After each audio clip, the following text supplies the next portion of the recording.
All righty.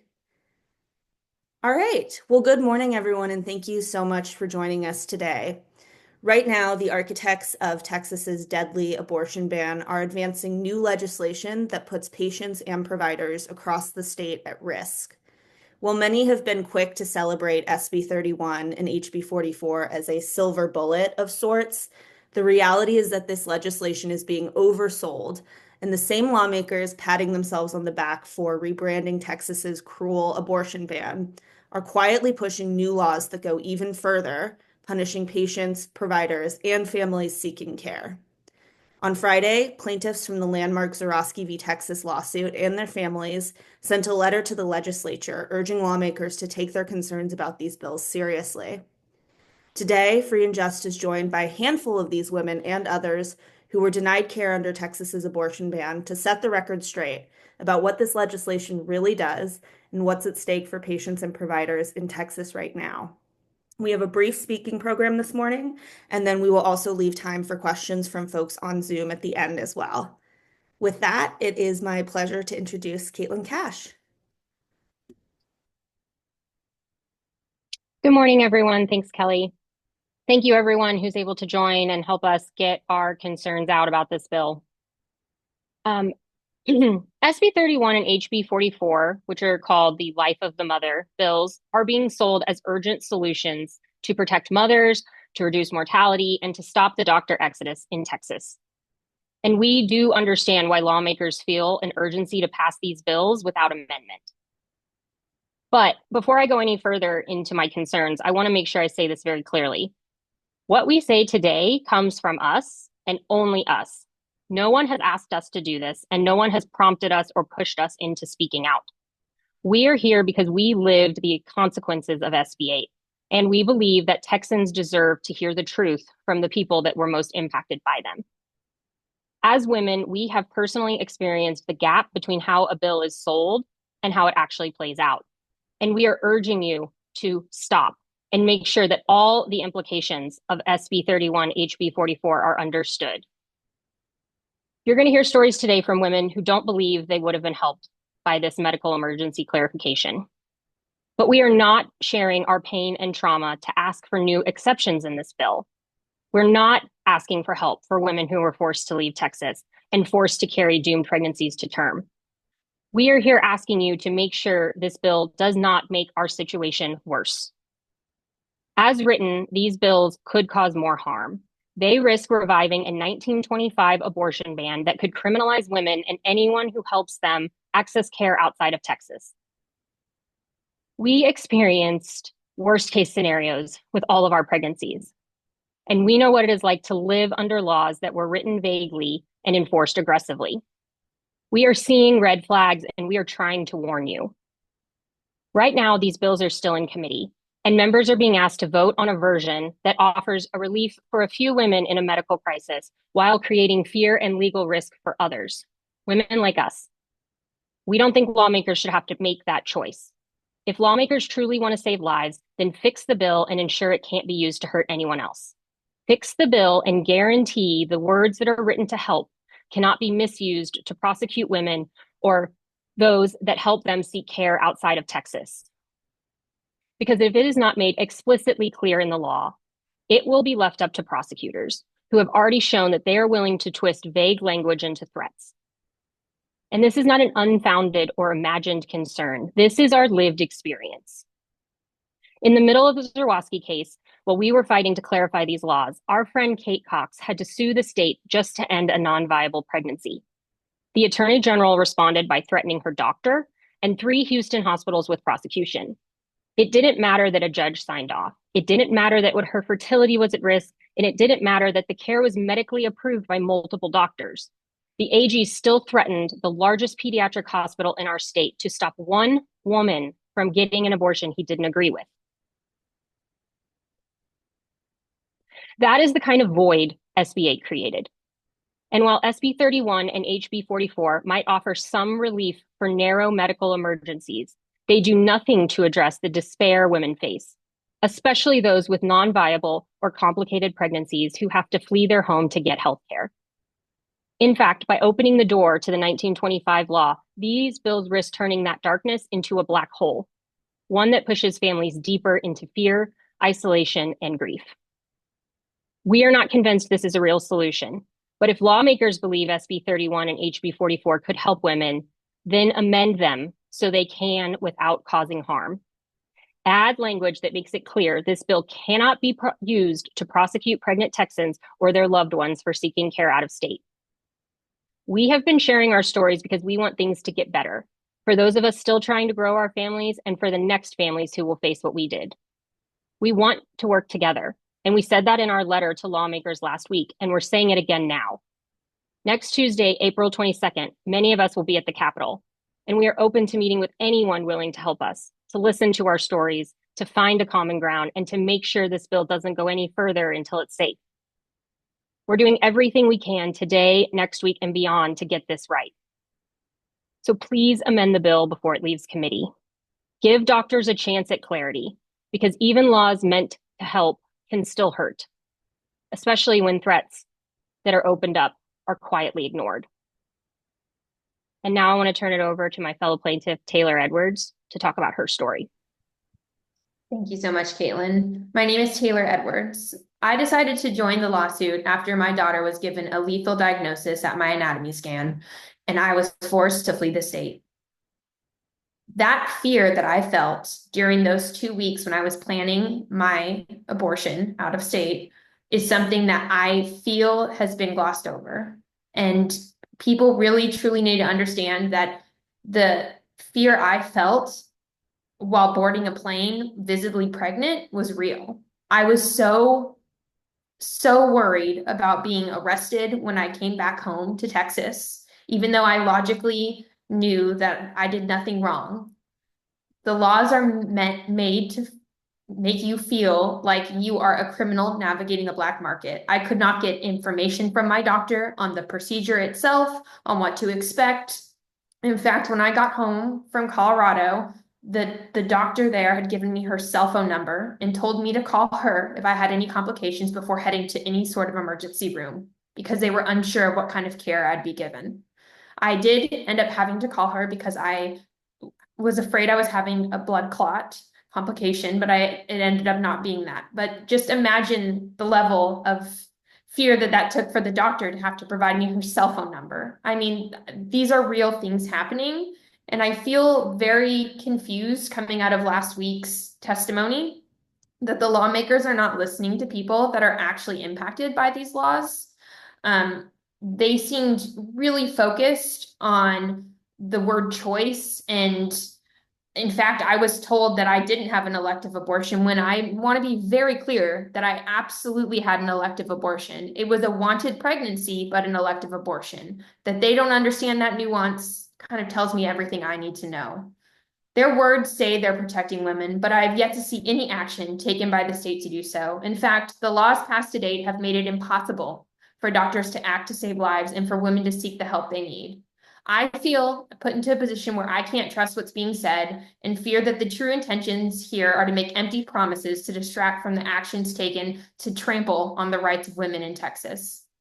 In fact, I would like to continue my family, but I've met with maternal fetal medicine and had a real conversation. If I get preeclampsia again, what if it's pre-viability? Whose life is going to be saved?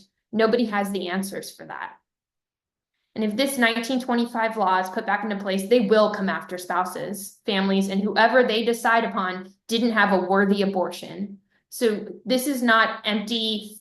This is not fear-mongering. This is the truth. They will come after you. With that, I will pass this to my fellow plaintiff, Ashley Brandt. Thank you, Taylor. I'm Ashley Brandt. In 2022, my husband and I were ecstatic when we got the news that we were having identical twin girls. That excitement turned to grief and pain when we learned that one of our twins had a fatal fetal diagnosis called acrania. This put not only my life at risk, but the life of my viable twin as well. I was not considered an exception and was forced to flee the state to save not only my life, but my surviving twin's life. It was very last minute and cost thousands of dollars. With help from beloved family and friends, we were able to get the care we needed in Colorado to save my viable daughter. But I didn't understand the laws fully at the time, and the Dobbs decision was made only a week after my out-of-state abortion. I spent the remainder of my pregnancy terrified. My doctors wouldn't even put my abortion in my medical records. Although everything was fine and going well, I didn't want to acknowledge my pregnancy until my daughter was safe in my arms. I was so terrified that something else out of my control would go wrong, and not only would I be blamed, but I was worried my loved ones who helped and my team of medical professionals in state would be blamed as well. I'm not here to make the case that I should have been an exception. SB 8 falsely implied that there would be medical exceptions by using vague language, and the average Texan doesn't realize the false implication until someone they love is in that impossible situation. It should be no surprise that HB 44 does absolutely nothing to help Texans in situations similar to mine, but it further hurts situations with the looming threat of prosecution. I look at my happy, healthy 2.5-year-old daughter, and that enrages me. From the moment she was born, I was immediately aware that the state in which my family and my husband's family has resided since the 1800s saw her and I as nothing more than collateral damage.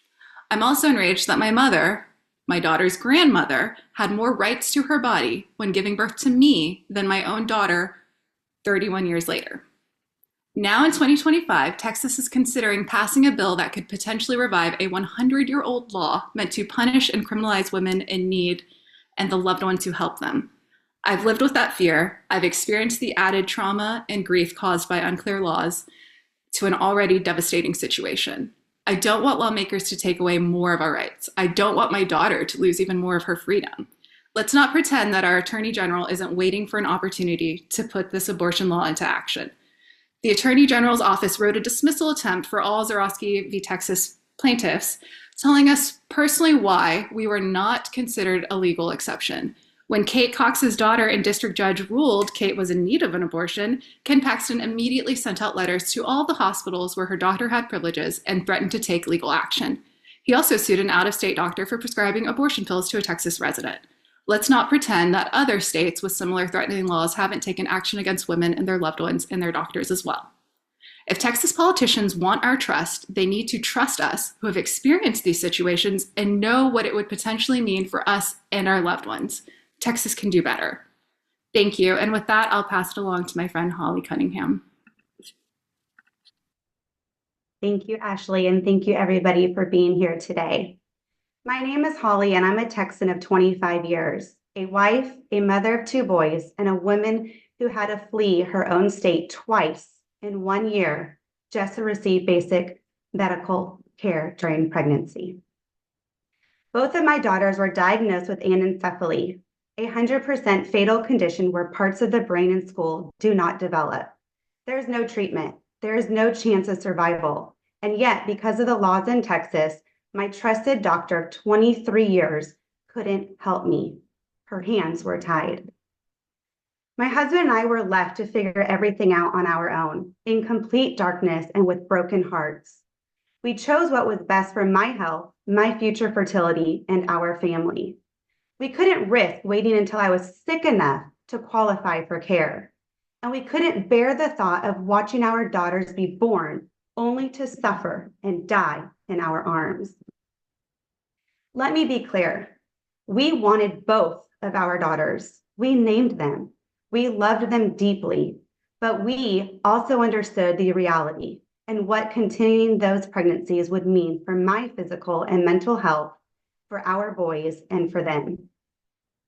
My husband is a combat Marine veteran. He served this country with honor and believed deeply in the freedoms we're all supposed to have.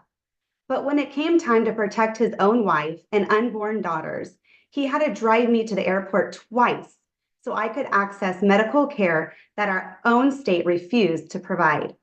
It was humiliating, it was heartbreaking, and it was wrong. We spent thousands of dollars. We left our sons behind while we traveled to unfamiliar states, grieving and afraid. I walked into those clinics with a fatal diagnosis, a shattered heart, and no real choice. I was terrified to be under the care of strangers, far from home, and not in a hospital setting. This is not freedom. This is not what family values look like. Texas has become a dangerous place for pregnant women and for the people who love them. And now this new bill with the 1925 language intact could open the door to prosecuting women or their loved ones for seeking care. Are we serious right now? This bill could prosecute a Marine for helping his pregnant wife get care Texas denied, care for babies who had no chance of survival. Is that what lawmakers really want? My husband also struggles with PTSD. Holding his dying daughters and being powerless to save them, that would destroy him. It would destroy our family. What message does that send to families like mine? Our lawmakers have heard our stories, they've seen our tears, and still they've done nothing. Our pain has been met with silence. I'm speaking today because no one should have to ever go through what we did. No one should be forced to flee their home during a medical crisis. No family should be pushed to the brink or threatened with prosecution because lawmakers refuse to act. Thank you for listening to my story. It's now my honor to introduce someone I deeply admire, Samantha Cassiano.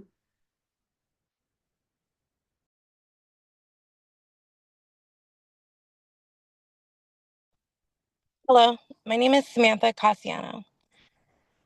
In 2022, we found out that we were pregnant with our fifth child. And although we were excited at our 20-week scan, we found out that my daughter was diagnosed with anencephaly.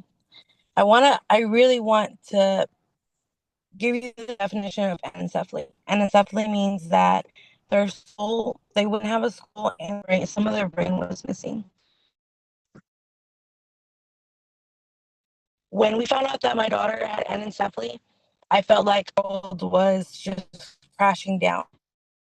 I had to call my husband and tell him that our daughter was going to die and there was nothing that was going to save her. When we saw my doctor opened up the doors. I can see in her eyes that she wanted to help me and she couldn't. When I asked her what my options were, she told me that I didn't have any options. In the state of Texas, I was pregnant and I had to remain pregnant. I had to give birth to my daughter who could have died at any moment. From 20 weeks to 32 weeks, I walked around like I was a walking casket. I went into my doctor's appointments. I had to mentally be able to handle seeing other pregnant women happy and rubbing their bellies and knowing that my daughter was going to die. I didn't have the option to go out of state. It wasn't in my financial budget. I had 4 children already at home. Let's think about the logic of this. 4 children that I have at home.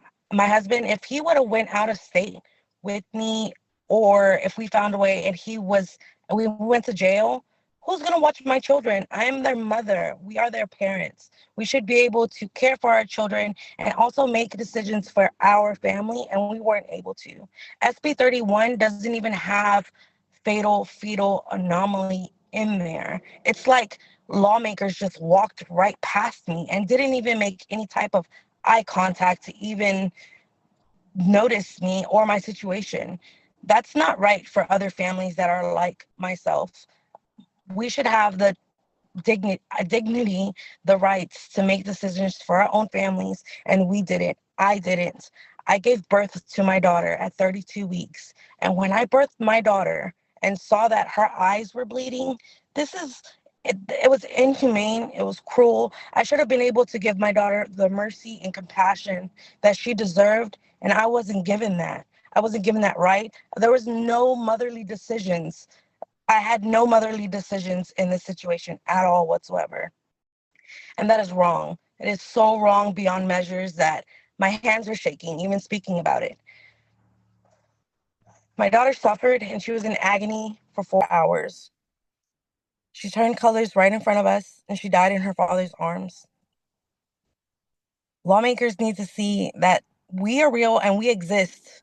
And if they want to have a meeting, like I wish they were in here to have a meeting with us so that way they can listen to us, hear us, and actually hear experience that really happened, not fairy tales or what they think is gonna. We we are real.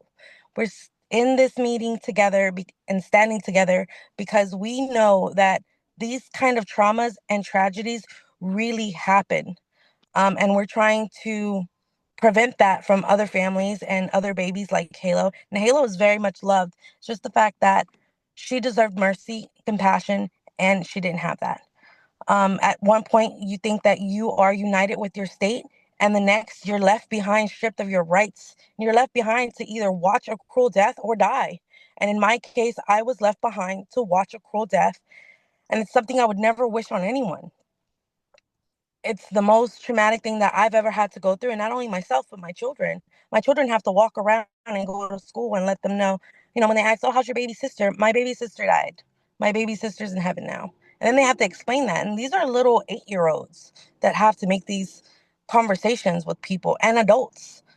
It's just wrong for someone to come into my life and run my life and make decisions for me, and I don't even know them. But people of power need to see that we matter, we exist, and our family rights are important and they're ours, and they shouldn't be able to take that from us.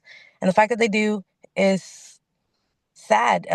It's not what I would think that, we're proud Texans, and it's not what I think that Texans should be like. And it's embarrassing. It's embarrassing to live in a state that people pay you no mind. Um, so with that being said, I'm going to pass this on to Lauren Miller.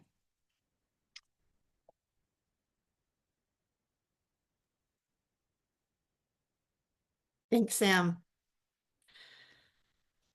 My name is Lauren Miller, and as I've mentioned before, my family has been in Texas for a long time. So please allow me to go full Texan here for a moment. There's an expression in Texas along the lines of, "Don't pee on my leg and tell me it's rain." Well, y'all, right now my leg is wet. If SB 31 and HB 44 was about making the exceptions to abortion bans clear, it would start and end there. But these exceptions are still clear as mud. What reasonable medical judgment will the state of Texas accept? My own OB was a co-plaintiff in our case. Between the Zarowski and Cox cases, we've already seen that it's not a doctor's opinion that matters. It's not a lawyer's opinion. It's not a court's opinion. So what is it? Instead of clarity, this bill normalizes it for a doctor to need legal consult to provide medical care. Instead of clarity, this bill normalizes lawyers giving doctors a training course on how to practice medicine. Where else in medicine does that occur? I was at risk of organ damage to the kidneys or brain when I made it to the emergency room the second time. But how close to organ damage did I need to get before I could access the abortion that I needed? What UACR must I hit? Proteinuria, coherence of speech, level of consciousness. I was slurring as I tried to make my brain work. These are questions for doctors, not lawyers. And how does this bill clearly answer those questions? How does this bill address the risk to my healthy twin? What if I was stabilized so that I was never close enough to death, forcing me to needlessly lose both of my sons instead? Exceptions to abortion bans do not work in the real world. They just create confusion and force a delay of care. Our only choice was to flee Texas to protect the health and lives of our viable twin and myself. But now, by breathing new life into the 1925 ban, 3144 paves the way for our criminalization, for us to be hunted. Furthermore, the same anti-abortion politicians who are enjoying our debate over the nuances of 3144 are forging ahead with SB 33 and SB 2880 to further restrict abortion access, freedom of speech, and even how people spend their money. This level of government overreach just can't be the way it is. How many times do we have to stand up and beg for our most basic rights? I stand opposed to 3144 in its current state and wholly opposed to SB 33 and SB 2880. If 3144 is truly about clarifying exceptions, then the necessary amendments raised by our group, by the very people already harmed by these bans, should be easy. We have already proven that vague language and the law are incompatible. Anything less than an amended version of 3144 is simply another abortion ban. 2 years ago, I stood in front of the Texas Capitol with a modest ask. How dead do I need to be to get an abortion? I'm still asking that question today. Thank you. And I'll now pass it back to Kelly. Thank you so much, Lauren, and thank you to everyone on the panel this morning and to all of the folks who are joining us on Zoom. I know there are a lot of folks watching us, and we are ready to move on to our Q&A at this time. If you are watching us on Zoom and you have a question for the folks on the panel, you can either raise your hand to come off mute, and I will take you off mute to ask your question, or you can submit that question in writing using the Q&A or chat feature in Zoom. And I do already see some hands up and some questions coming in. Caitlin, I do see a question coming in for you. Can you share a bit more about who is organizing this advocacy effort and if there's some group behind you organizing this? Yeah, I mean, I think that's a really good point. No one is organizing us. We are organizing ourselves. We created a bond after having come publicly forward and shared our stories. And the women that are on this call, we have a support group and we support each other through our babies' anniversaries and dealing with PTSD and all of those things. And we don't just say these stories so we could have a few minutes in the public eye. So we watch. We're watching the legislature. We're watching what's happening. And when these bills were filed, I think maybe we thought, oh, there's a little bit of hope. Maybe our stories did something. And then we read them. And we read them and we consulted with our lawyers and we realized these are not what they're being sold as. And we felt, as women who had gotten up and said these things before, that it was very important for us to come forward and say these things. And so we have been organizing all of this ourselves. We don't have a lobbyist. Of course, we're working with a few organizations that also champion these causes, but we are doing this on our own because we are fed up and tired of the state treating us this way. I'd like to compliment Caitlin real quick of being great boots on the ground in Austin. But I'd also like to just point out, look at us. We're a bunch of Texas moms. If there's anything people should know about us, it's that we're tough and we can organize. So I really don't know what the state is thinking going up against us. There is a force like no other when it comes to Texas women. That's for sure. That is for sure. I do see a question from Emily Brinley at the Dallas Morning News. Emily, your line is live if you would like to come off mute and ask that question. Hey, folks, can you hear me okay? Yes. Yeah. Okay, all right, great. And this question really is for anybody who would like to answer kind of a two-part question. And the first is there a way that these bills could be modified that you would feel comfortable with them? And then the second part of that question, can you kind of explain to me whether most of your concerns are about the lack of fatal fetal anomaly exceptions in these bills, or whether it's more about the 1925 resurrection possibility, or whether it's a combination of those two? Yeah, Emily, I'll take just the first part. Our primary concern is the 1925. That is our biggest concern right now. We do not want to see that door open. We don't understand why that language has to be there. There are amendments that have been floated. There's some both in the Senate and the House that could be used to fix this. There were several lawyers and different options presented during the HB 44 hearing. And so there are solutions that we feel comfortable with. There are solutions that people that, we work with and who have helped us with Get Care and advise our legal situations have said would clarify that language. So they're there, they're just not being looked at. But I will let someone else kind of answer the fatal fetal part, because obviously we're very disheartened that that is not included, but we don't want anyone to get punished if they happen to find themselves in a situation like we did. I want to make it really clear, the fatal fetal part. The state of Texas has made it very, very obvious that they are comfortable with women being forced to carry pregnancies to term that have fatal anomalies. And in fact, it's not a protected right, the Supreme Court decided. So I wouldn't expect them to include it, but I don't think we should forget about it. And I think we should make it that they're comfortable and okay with it. And they're fine with what's happening based on all of their actions. And I'd like to address that as well. So the way that this bill has been written, it doesn't just ignore the fact that people need abortions for fatal fetal diagnoses. It relishes in them. It tortures them. It forces the torture of unviable pregnancies. In the bill, it talks about how the doctor would have to provide the best opportunity for survival of an unborn child. Those are the exact words. So, what would that have meant for my son? Were they going to drip his organs back into his body? Were they going to stretch his skin so it could be closed?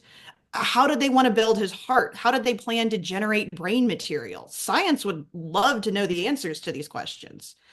As it stands today, these bills taken together are in defiance of science, medicine, and basic decency. And Texans really deserve better. And with the 1925 ban of hunting us, that is a real fear. When my husband and I were discussing going out of state, we were talking about, would we leave our cell phones at home to avoid being tracked? Would we just use cash? What would we do? We were going through all these different hoops, and that's what it's forcing. It is dystopian and it is real. That is what they are trying to force upon the people of this state. It is shocking what is being put in these bills. And that's where it shows that these bills are not about exceptions. They have this additional language in there to torture Texans, both fatal fetal anomalies as well as those trying to access abortion care. To Lauren's point, when we booked our travel in Colorado, I put everything under my name. I paid with everything with a credit card that was my credit card and nobody else's. I rented the car under my name. I mean, just because of the absolute fear. And I'm sorry, if I could just repeat back what I'm hearing to make sure that I'm understanding correctly. So what I'm hearing is that you all would like to see fatal fetal anomaly exceptions in a bill, or an abortion ban kind of revoked. But short of that, your primary concern is the 1925 door opening. And so if these bills were modified to not open the 1925 door, it sounds like you would be in support of those bills, even though they're not quite everything that you would want. Is that an accurate summary? I would say that's very almost close, except I don't think that any of us would support the bills. We just wouldn't oppose them. Got it. Thank you. Thank you. I appreciate that. Yeah. We're fighting over scraps here. This doesn't even do the bare minimum, so I don't really know why lawmakers want us to thank them. It's confusing to me. When I hear about the 1925 bill, when I was pregnant with Halo, my mental health was declining. It was not where it needed to be. I felt isolated. I felt like I was imprisoned in my own body. So on top of that, and then hearing the 1925 bill at this time, if I was pregnant with Halo, I'd be freaking out. My mental health, I wouldn't even know how I'd be stable. I don't even know how I did it in the first place. But adding on that is just mind blowing to me. It's just like, whoa, like I'm just I'm mind blown. I think that's the best way to say it is that just hearing 1925 like that is like way back there. Like, where's the growth at? Did y'all forget our growth? Like the growth that what we did have it's gone. It's bye bye. Like my child and my children shouldn't be terrified like that, and they don't even know they're children. So it's like I'm doing my very best so that way they don't have to go through what I went through. I mean, at that time when I was pregnant, I didn't really know that I wasn't an so now that I know and now that I see what's going on, I'm going to speak loud, not only for myself and my neighbors and my community, but for my children. And mental health really does freak me out when I hear the 1925 and what the 1925 really means. It's just scary. Thank you, Emily, for that question. I do see Bonnie Fuller, who's with Courier, also has a hand up. Bonnie, I know you put your question in the chat, but your line is live as well if you'd like to ask that now. Thank you. First of all, could you explain why the 1925 bill, why the door is open to that? Because I've reread the bill a few times. It doesn't specifically talk about the law, the 1925 law, but it's kind of a complicated explanation from what I understand from lawyers is the fact that just that the original bill is being amended means that this law, which was considered dead or which the courts had already ruled was dead, because it's amended, it could now be live again, come back in force. And then my second question is, What reasons have the lawmakers, especially the Democratic lawmakers, given you for why they are supporting SB 31 and HB 44 despite your concerns? Well, Sorry, go ahead, Caitlin. I'll take the first part about the 1925 since I'm the one in Austin and I have sat through all the hearings. So when Roe fell, Ken Paxton immediately announced that the pre-Roe statutes criminalizing abortion were 100% good law. He's put it in a tweet. So immediately, many abortion funds, they got in a legal dispute with Ken Paxton over that statement and if he could use those pre-Roe laws, the 1925, to prosecute. The federal judge blocked that law, but in that time, they did warn that if a legislative amendment could open that door. So if the legislature goes back and tries to amend the 1925 law that has been repealed by implication, meaning that because Roe was the law of the land for so long, that bill just didn't count anymore, and because we hadn't used it in 50 years. But if you go back and amend that law, if you make any change, it then opens the door to saying, well, now you could potentially use it. And that's not just me. I want to make sure people get this. The president of Texas Right to Life, John Sago, said in the Senate hearing that obviously if the legislature amends something, it is reiterating their view that it is valid law. So again, our concern is they're trying to make sure that they get all of Texas's abortion bills on the same page. That is part of the doctor's confusion, is that we have lots of abortion bans, which is, I guess, a fun fact of Texas. We have so many bans that the bans are confusing the bans. And so they needed to get it all clarified. And so, but that means they have to go back and address that 1925 one in the current language. And I've worked with several people who've said, nope, there's different ways we can do that where we can make sure that it is explicitly clear that there is no intent to revive that old law, that there is no intent to use this piece of legislation to prosecute women. And our concern there comes from in the very same hearing that we had to debate SB 31 about prosecuting women, we also had to hear SB 2880, which literally prosecutes women that try to get abortion pills. So I'm confused. Like, if they're going to keep trying to prosecute us, just let this one bill go give the doctors clarity, take the language out, and then we can go fight about another bill. But again, we have very strong proof that one, there's a fix, but two, that this could open the door, and we've had a lot of legal experts, including the Center for Reproductive Rights, say that. So that's my part, but I'll let someone else answer the why have we been told this is a good bill. I think these two tie together quite well. So as Caitlin has pointed out, she's answered everything around, what Right to Life is doing, what these anti-abortion politicians are doing. They heard that and kind of have aye, Captain, and they're running with it to amend this language to breathe the life back into the 1925 ban. They understand their mission. I think that the pro-choice politicians have not been following that to that same extent, so they were not catching that underlying mission that was given to the other side. I think they are working in very good faith, and unfortunately, they are working with people who are unworthy of their good faith and who have been working in bad faith. Because while this was all being negotiated, and you had pro-choice politicians working really hard on this, the anti-abortion side was pulling SB 33 and SB 2880 out of the air to further ram for restrictions down our throat. And it just shows that they were only doing that as a distraction. I think that they're, at this point, for the pro-choice side, it's recognizing that what was going on is really critical. And I do appreciate that they were trying to do something because, as I said, we are fighting over scraps here. We are desperate for just a little more clarity. And I think they were trying to give it to us. But unfortunately, the people they were negotiating with were, frankly, evil. They are looking for new ways to hunt us and to kill us. And that's the reality in Texas.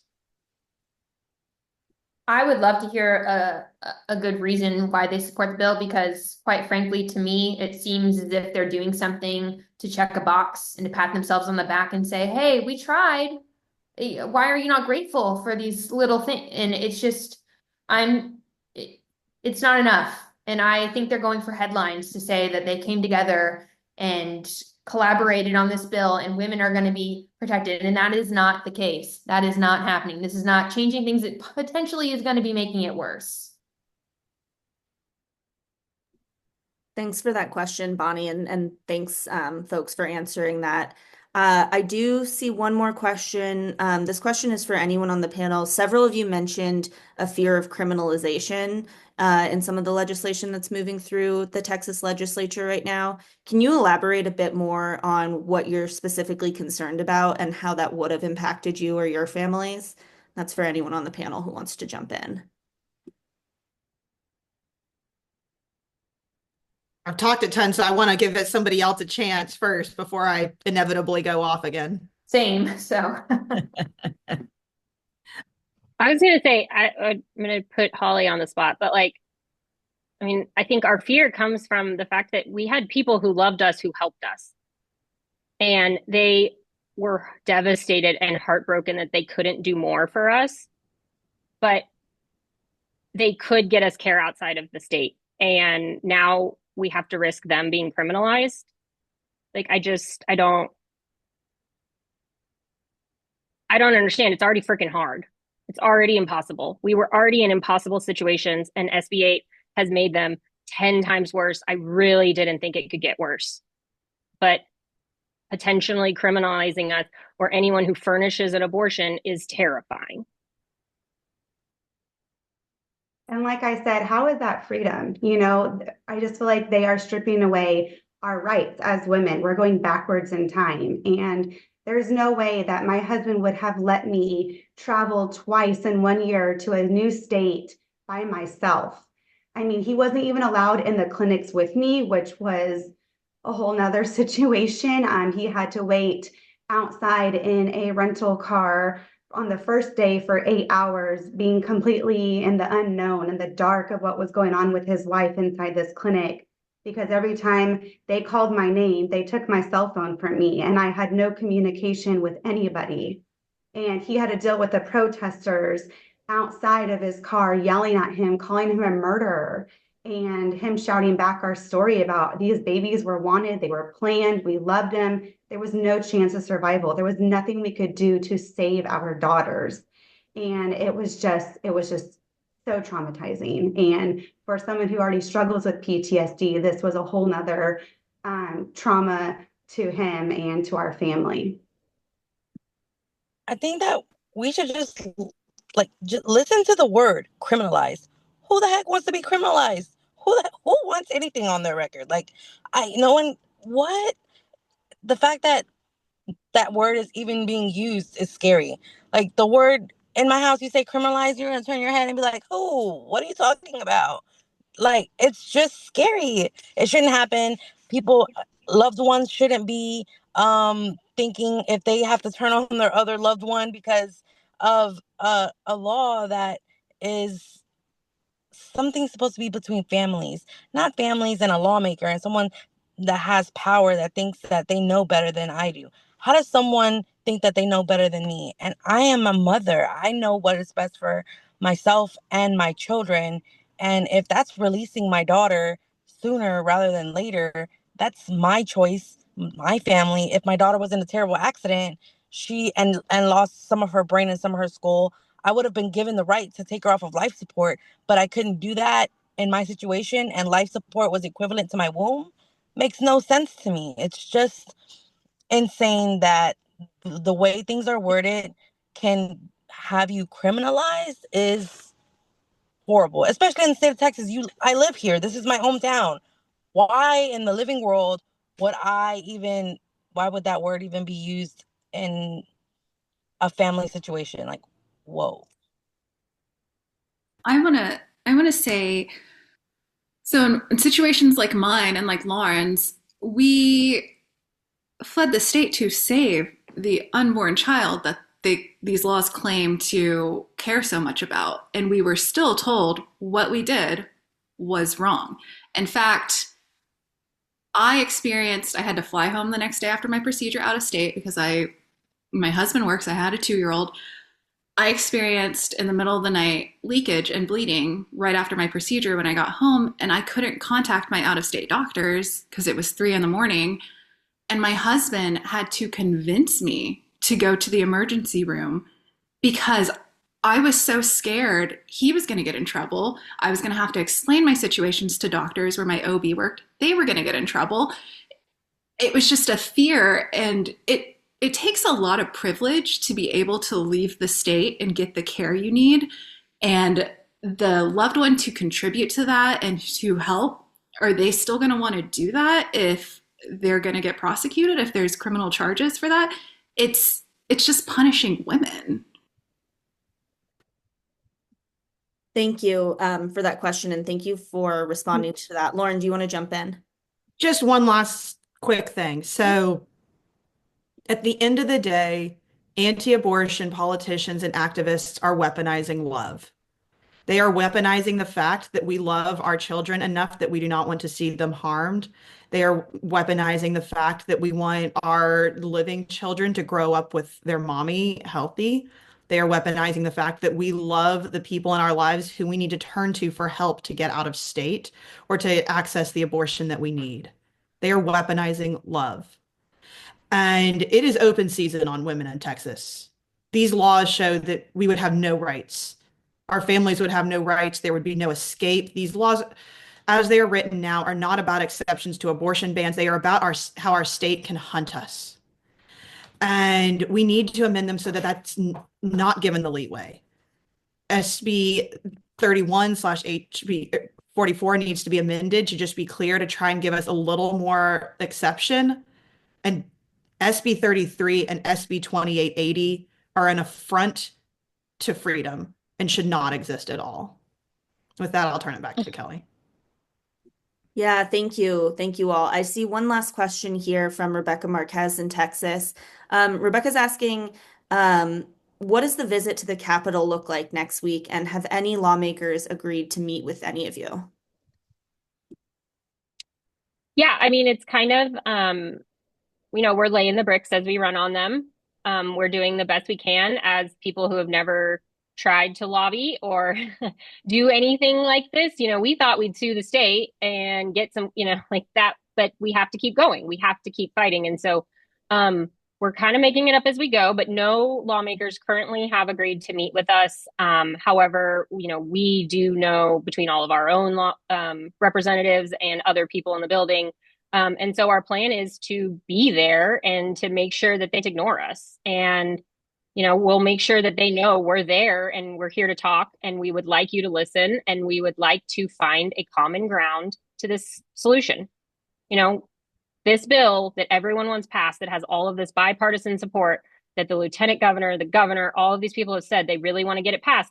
Okay, can we just take out the language, get an amendment, and move on? We have other fights we can fight. Today, let's just get this done. But we'll be there, and I know that lawmakers can find me. So let us know if you want to meet. Well, thank you so much, everyone who is watching us on Zoom this morning, and to each of the panelists with us today. I do want to note that I will be sending out a post-event release that will have quotes and a link to a recording of this event for folks. So please keep an eye out for that in your inboxes today. Additionally, if you'd like to follow up with Free and Just or any of the folks on the panel, you can always reach out to me. You'll have my contact info, and we can certainly coordinate and keep in touch as things develop here in Texas. Again, thank you so, so much to everyone on the panel today, and please be in touch if you have follow-ups for us. Otherwise, keep an eye out for a recording of this event, and have a lovely day, everyone. Thank you so much. Bye.